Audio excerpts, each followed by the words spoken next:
خانقاہ ربانیہ نقشبندیہ روحانی معالج پیر مفتی احسن محمود نقشبندی صاحب۔ واجب الاحترام سامعین و سامعات،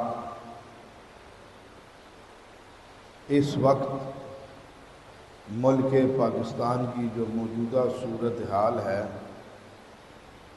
جنگی صورتحال، اس میں ہم نے شرعی تجزیہ پیش کرنا ہے کہ اس موقع پر ہمیں کیا کرنا چاہیے۔ اس لیے اسلام کا جو دشمن ہے اس نے ازل سے اس بات کا عزم کر رکھا ہے، نہ مسلمانوں کو چھوڑوں گا، نہ ان کے اسلام کو باقی رہنے دوں گا۔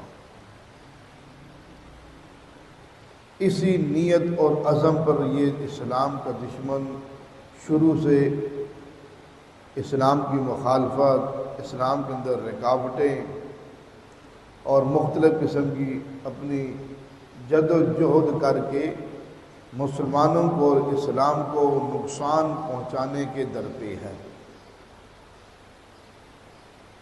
موجودہ صورتحال میں پاکستان اور بھارت، انڈیا، اس وقت چند دنوں سے دونوں آمنے سامنے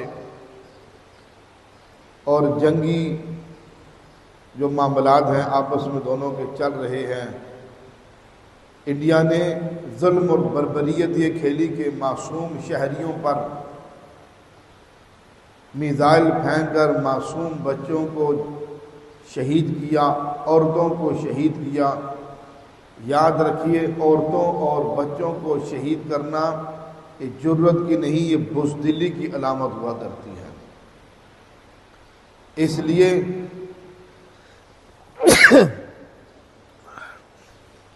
پاکستان کی فوج نے دفاعی کارروائی کی ہے، دفاع کیا ہے، دفاع ہمارا حق بنتا ہے، لیکن عورتوں اور بچوں کو نشانہ نہیں بنایا۔ ان کی فوج کی پوسٹوں کو اور ان کی فوج کو نشانہ بنایا۔ اب اس موقع پر جس وقت دشمن اسلام اور بالخصوص ہندو بنیا، جس کے دل میں اسلام کی کوٹ کوٹ کر نفرت بھری ہوئی ہے، مسلمانوں کی کوٹ کوٹ کر نفرت بھری ہوئی ہے، ایسا تو دنیا کا جتنا کفر ہے جس کے بارے میں رب کائنات نے قرآن میں اعلان فرمایا الکفر ملت واحدہ۔ جیسے خبریں چل رہی ہیں کہ اسرائیل نے بھی انڈیا کا ساتھ دینے کا اعلان کر دیا۔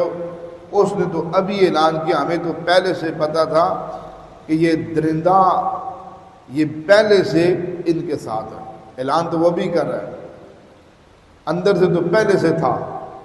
اس لیے قرآن کے اندر رب نے اعلان فرمایا یہ سارے کافر ایک ہیں، کسی بھی مذہب سے تعلق رکھنے والے ہوں یہ ایک ہے۔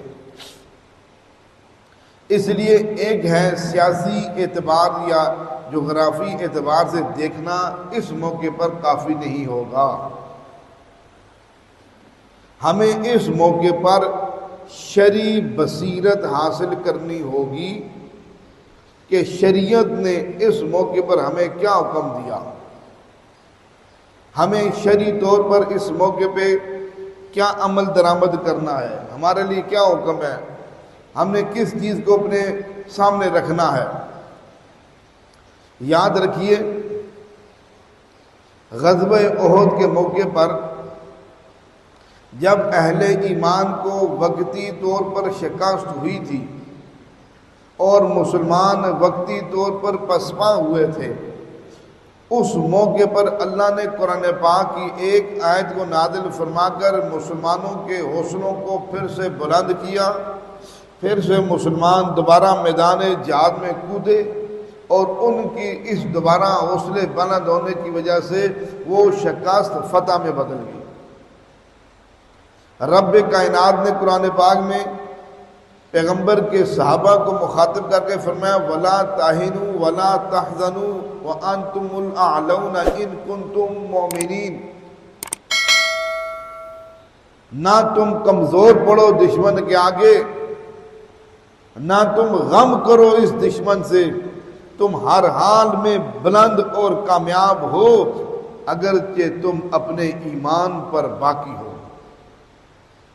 اس لیے اگر تمہارا ایمان مضبوط ہے تو کامیابیاں اور بلندیوں نے تمہارے قدم چھونے ہیں۔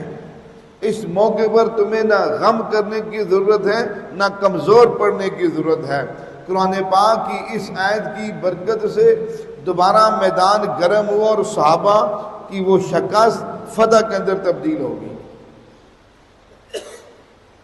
تو ہمیں اس موقع پر سیاسی و جغرافی اعتبار سے صرف ہمارے لیے دیکھنا کافی نہیں ہے، ہمیں شرعی بصیرت حاصل کرنی پڑے گی۔ ہمارے ہاں جادو، جنات، بندش اور نظر بد کا شافی علاج قرآن و سنت کی روشنی میں کیا جاتا ہے۔